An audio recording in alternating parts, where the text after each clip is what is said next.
In this particular video, we'll try to learn about human teeth. आपण या व्हिडिओमध्ये ह्युमनच्या दातांबद्दल माहिती घेऊया. एनसीईआरटी ह्युमनच्या दातांबद्दल 3 महत्त्वाचे शब्द वापरते, पण त्या शब्दांचा मीनिंग खूप डीप आहे. तर आपण आजच्या लेक्चरमध्ये त्या शब्दांचा अर्थ समजून घेऊया.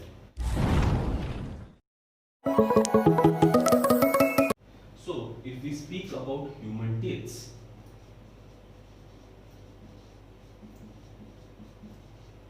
so we have to remember 3 important words given in NCERT.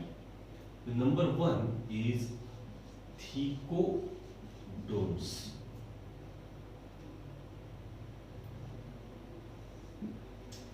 The second word which is mentioned in NCERT is diphyodons.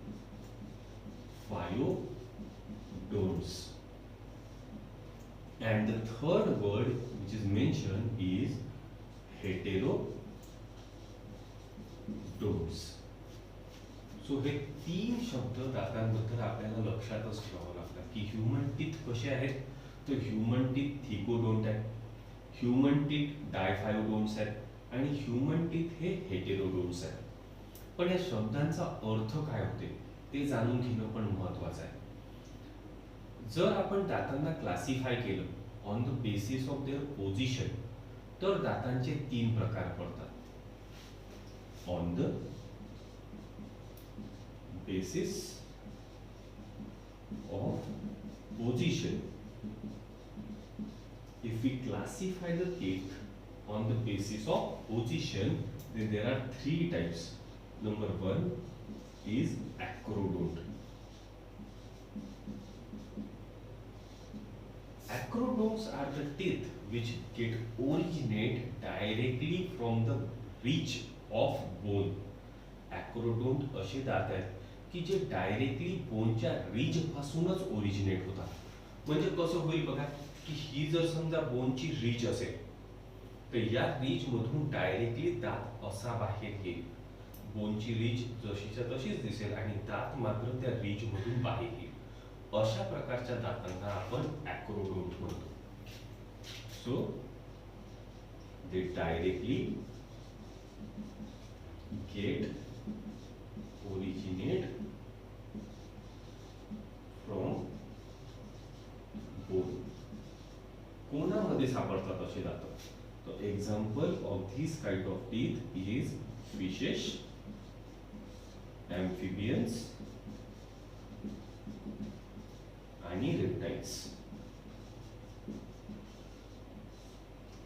Okay, the next category on the basis of position is pleurodonts.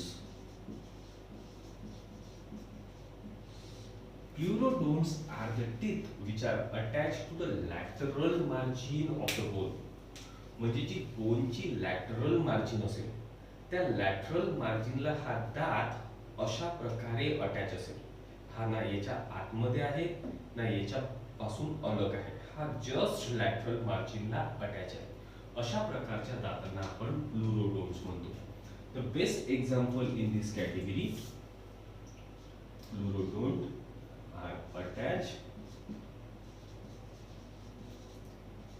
to the lateral margin of bone. The best example in this category are the fangs of snake. सापाचे दात. The fangs of snakes are actually hollow from inside.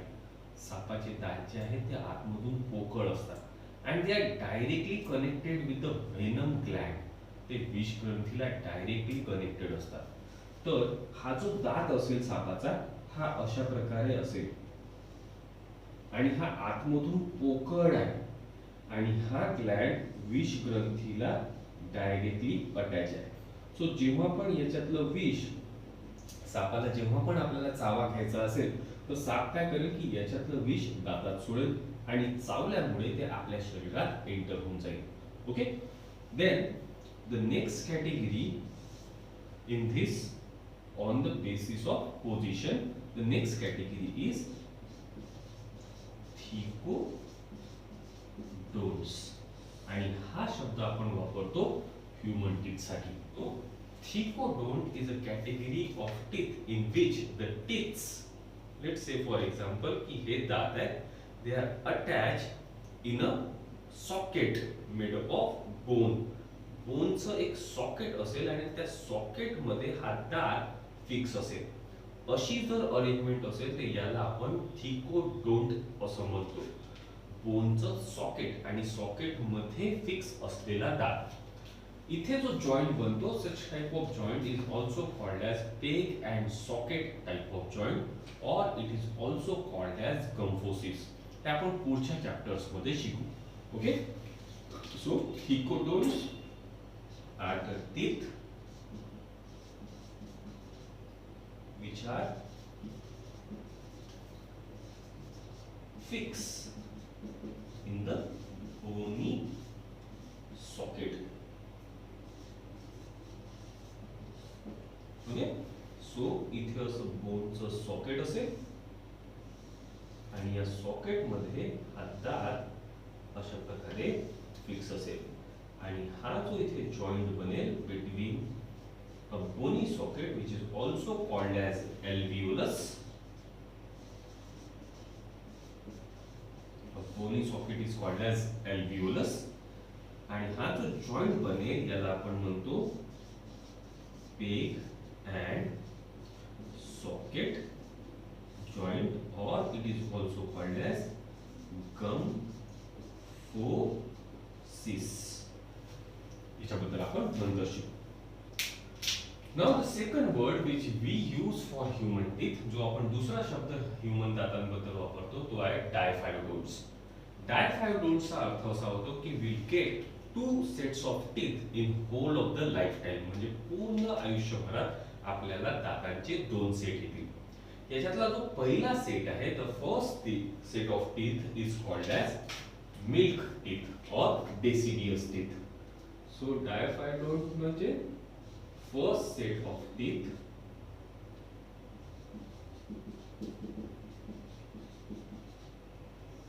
R called as deciduous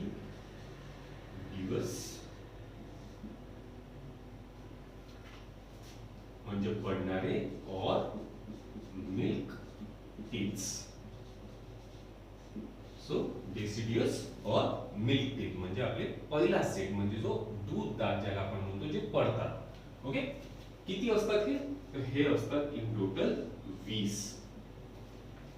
हे पडल्यानंतर मग आपल्याला दुसरा set येतो दातांचा, and that particular set of teeth, that is second set of teeth is called as permanent teeth.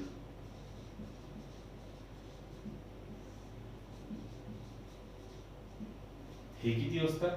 तर हे असतात 32. तर पहिल्या सेट मध्ये 20 दात होते जे पडले आणि पुन्हा आले, म्हणून त्यांना आपण म्हणतो डायफायोडोन्ट्स. 2 वेळा दात येतात. किती? 20 दात पडतात आणि त्यांच्या जागी पुन्हा 20 दात येतात, तर ते 2 वेळा येतात, म्हणून त्यांना डायफायोडोन्ट म्हणतो. पण या 32 मधले 20च परत आले, म्हणजे 12 दात पहिल्यांदाच आले. तर अशा दातांना आपण, जे एकच वेळा येतात, अशा दातांना आपण मोनोफायोडोन्ट्स म्हणतो. So basically in human we are having both type of teeth. Out of this 32, 12 teeth comes only one time in life, and that's why these 12 are called as monophyodonts. म्हणजे हे एकच वेळा येतात. तर मग कोणते असतात सर ते दात? हे थोड्या वेळाने आपल्याला लक्षात येईल. Okay, then the next word which we use for human teeth is heterodont. Heterodont म्हणजे वेगवेगळ्या आकाराचे दात. If we classify the teeth on the basis of shape, जर आपण दातांच्या आकारांवरून दातांना क्लासिफाय केलं, on the basis of shape, आपल्याला वेगवेगळ्या आकारांचे दात आहेत. पण जर आपण दातांच्या आकारावरनं दातांना क्लासिफाय केलं तर आपल्याकडे दोन कॅटेगरीचे दात आहेत. Homodonts, homo means same, donts म्हणजे दात. Here the teeths are of same shape and size. इथे दातांचा आकार एकसारखा असेल, त्यांची साईज एकसारखी असेल. म्हणजे एक दात जर असा असेल तर दुसरा पण असाच असेल आणि तिसरा पण असाच असेल. ओके. बट हेटेरोडोंट, हेटेरो म्हणजे वेगवेगळे, डोंट्स म्हणजे दात. So they are the teeth with different shape and size. त्यांचे दातांचे आकार आणि साइज ही वेगवेगळी असेल. आणि हा शब्द आपण ह्यूमन्स बद्दल वापरतो. तर ह्यूमन्स मध्ये बेसिकली आपल्याकडे 4 प्रकारचे दात आहेत. पहिला टाइप जो आहे हेटेरोडोन्ट्स मध्ये ते आहेत आपल्याकडे इन्सिजर्स.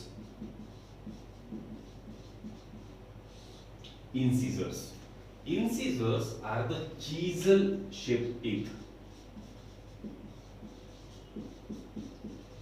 म्हणजे छन्नीच्या आकाराचे दात, असे दात जे छन्नी सारखे दिसतील. Such type of teeth are called as incisor teeth.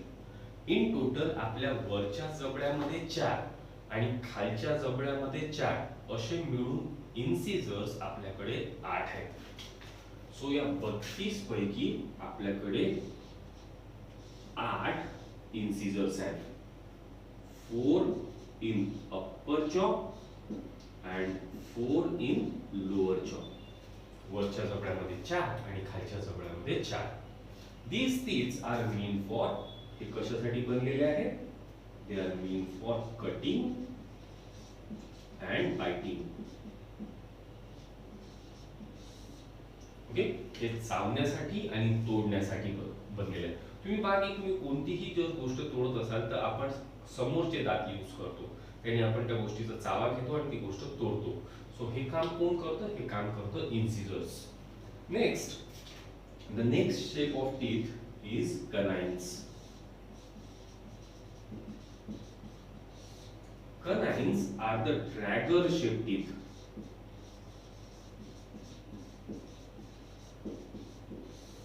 हे कट्यारीच्या आकाराचे दात आहेत.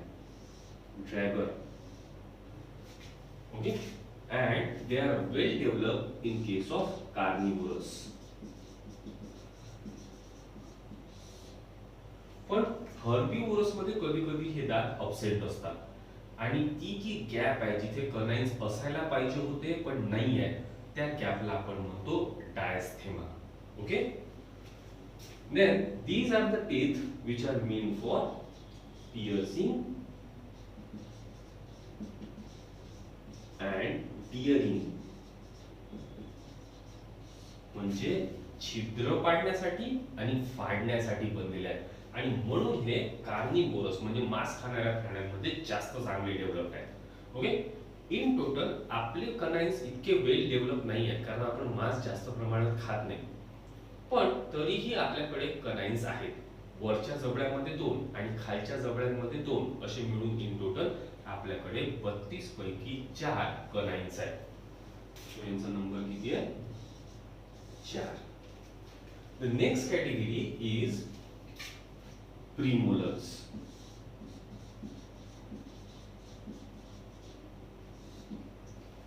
प्रीमोलर्स हे छोटे छोटे दात आहेत जे जस्ट कॅनाइन्सच्या नंतर असतात, कनाइन्सच्या मागच्या साईडला. असे वरच्या जबड्यामध्ये 4 आणि खालच्या जबड्यामध्ये 4, इन टोटल आपल्याकडे 8 प्रीमोलर्स आहेत. आणि द नेक्स्ट कॅटेगरी आहे मोलर्स. मोलर्स पण थोडे प्रीमोलर्स पेक्षा मोठे असतात आणि प्रीमोलर्सच्या मागच्या साइडनी सिच्युएटेड असतात. इन टोटल आपल्याकडे वरच्या जबड्यामध्ये 6 आणि खालच्या जबड्यांमध्ये 6 असे मिळून इन टोटल 12 मोलर्स आहेत. So 12 molars. या दोनही दातांचं काम आहे मॅस्टिकेशन. म्हणजे फूडला चावून सॉफ्ट बनवणे, रवंत करणे हे या दोनही दातांचं काम आहे.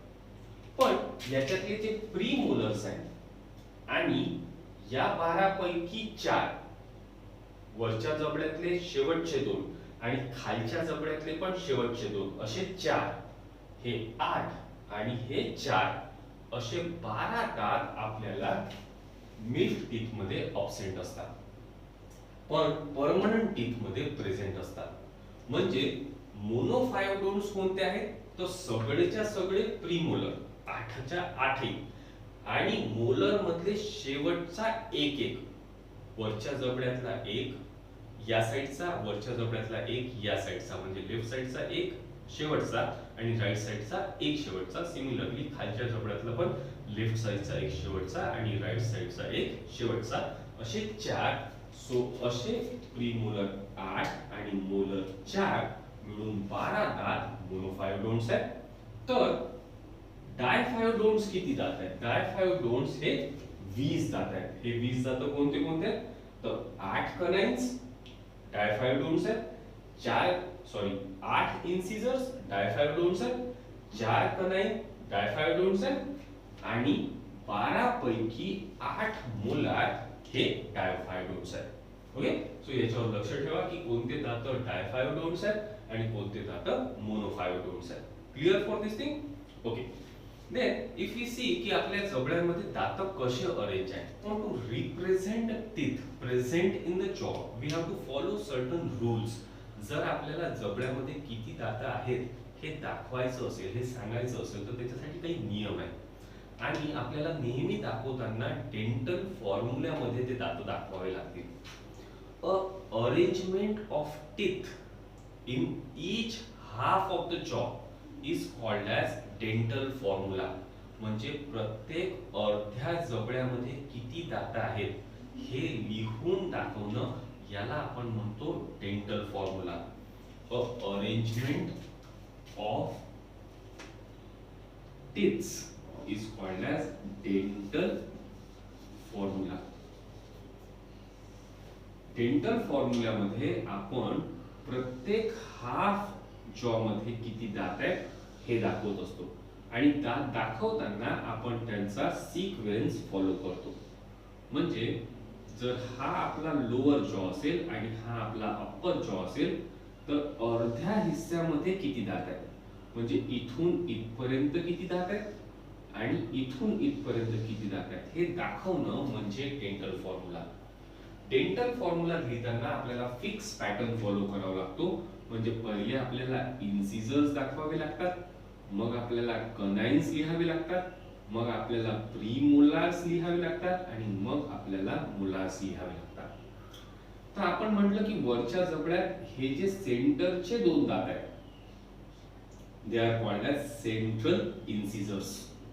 मग याच्या साइडचे जे 2 आहेत they are called as lateral incisors. असे वरच्या जबड्यात इन टोटल 4 इन्सिजर्स आहेत. याच्या साइडचे दात जे आहेत ते आहेत कनाइन्स, जे थोडेसे लांबुडक्या आकाराचे असतील, ड्रॅगर शेप.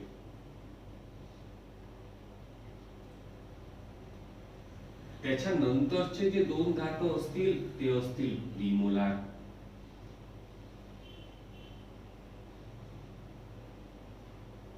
आणि त्याच्या नंतरचे जे 3 दात असतील 1, 2 आणि 3, 1, 2 आणि 3 हे 3ही दात आहेत मोलार.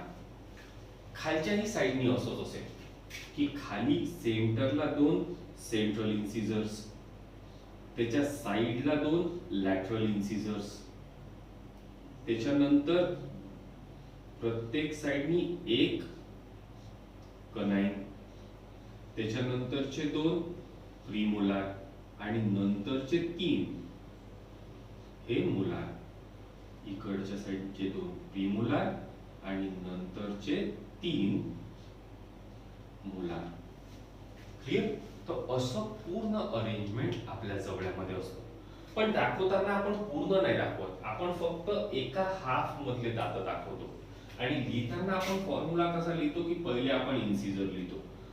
तर फॉर्म्युला मध्ये आपण पहिले 2 लिहू, मग कनाईंसाठी 1, मग प्रीमोलारसाठी 2 आणि मग मोलारसाठी 3. हे वरच्या जबड्यातले. सिमिलरली खालच्या जबड्यातले 2 इन्सिजर्स, 1 कनाईन, 2 प्रीमोलार आणि 3 मोलार. सो हा झाला परमनंट टीथचा डेंटल फॉर्म्युला. सर परमनंट टीथचा कसा झाला? तुम्ही मोजा. जर समजा 2 इन्सिजर इकडे असतील एका हाफ मध्ये, तर वरच्या हाफ मध्ये 2 इन्सिजर इकडे पण असतील, तर मग पूर्ण जर दात मोजले तर 2 आणि 1 3, 3 आणि 2 5 आणि 5 आणि 3 8. 8 वरच्या अर्ध्या जबड्यात, म्हणजे पूर्ण वरच्या जबड्यामध्ये 16 आणि सिमिलरली खालच्या जबड्याच्या अर्ध्या भागात 8 म्हणजे पूर्ण जबड्यामध्ये 16. तर 16 आणि 16 32. 32 दात दिसत आहे, म्हणजे हा डेंटल फॉर्म्युला कशाचा आहे? परमनंट टीथचा. तर सर सिमिलरली डेसिडियस टीथचा डेंटल फॉर्म्युला असेल. येस, द डेसिडियस टीथचा डेंटल फॉर्म्युला आहे 2102 अपॉन 2102. म्हणजेच वरच्या अर्ध्या जबड्यात 2 इन्सिजर आहेत, 1 कनाईन आहे, प्रीमोलार अब्सेंट आहे आणि 3 पैकी फक्त 2च मोलार प्रेझेंट आहे. तर कोणता मोलार अब्सेंट आहे? हा शेवटचा मोलार अब्सेंट आहे. ओके, आणि हे 2 प्रीमोलार पण अब्सेंट आहेत.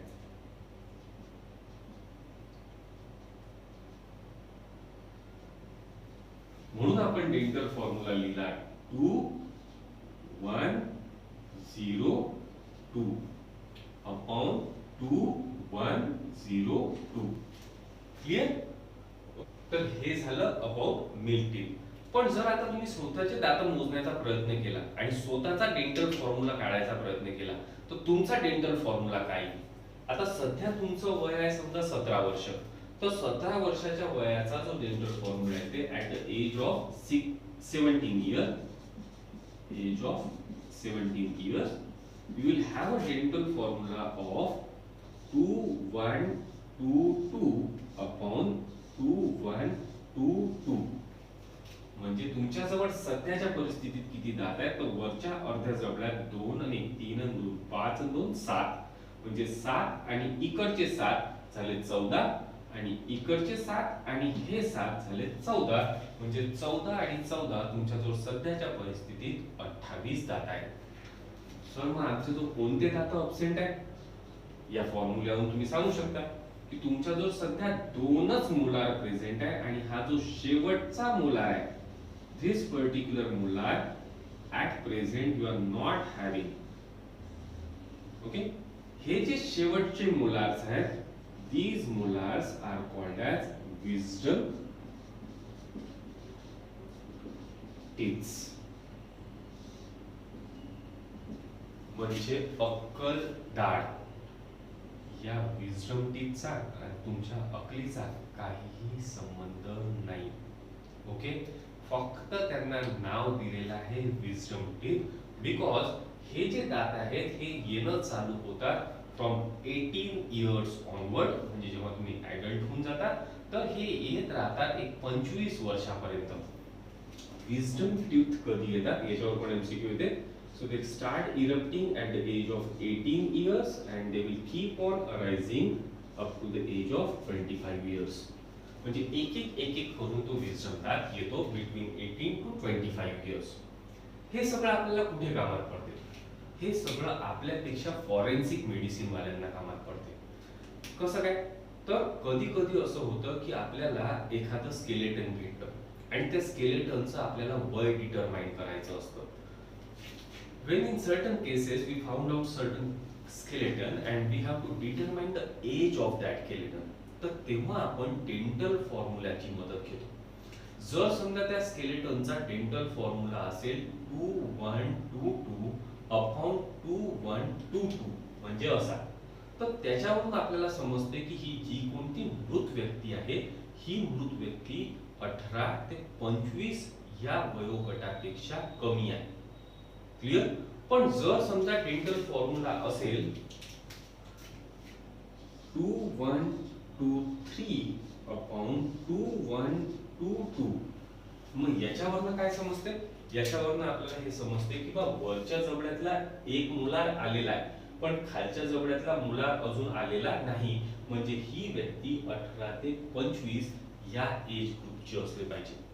हे फॉरेन्सिक मेडिसिन वाल्यांना खूप कामाचं आहे आणि याच्यावरनं ते एज डिटरमाइन करतात कुठल्याही अननोन स्केलेटनचं. Okay, so in the next video we'll try to learn about the structure of single tooth. Thank you.